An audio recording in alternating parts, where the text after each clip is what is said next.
What is learning analytics?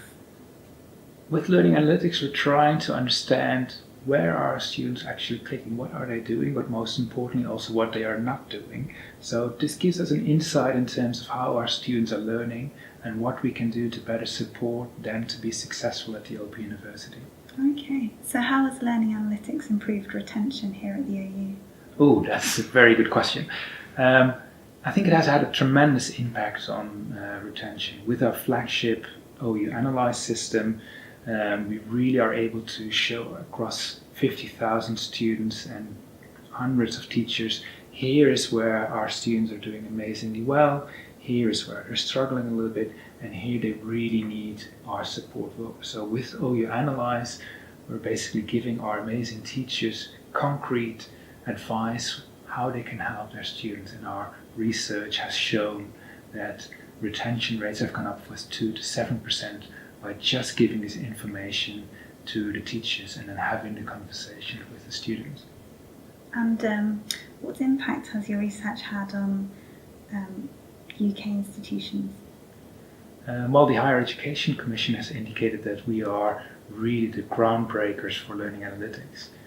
I think first and foremost we've made a tremendous contribution to the conceptualization of learning analytics. Since 2012 we've been always on the forefront of what is actually learning analytics, what are the good parts of learning analytics, what are the not so good parts, and by having an open discussion, for example, in terms of ethics with our students, we can really position where learning analytics can contribute in terms of our world.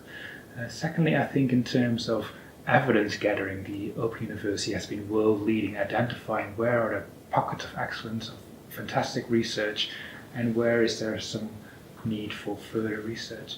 And then thirdly, and I think most importantly, we've actually got our hands dirty with playing with data, with working with students, with working with teachers. How can we actually use these amazing visualizations to better help our students reach their study success?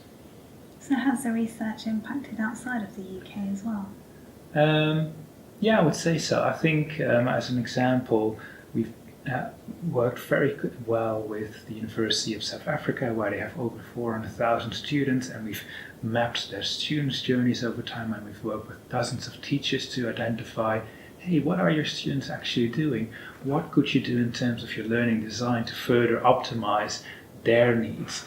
And they seem to be really pleased with how we can use our learning analytics approaches in their context, bearing in mind that of course their context is completely different, so you really have to work in collaboration. Similarly, we've worked with large companies, and we've also worked with other European organizations who are very keen to learn from us what is learning analytics all about and how can we really empower our teachers. I think the big next step will be, okay, but how can we provide all this really amazing data to students in a successful way? And that's what our research team is currently focusing on. How can we give this data in a safe way to our students?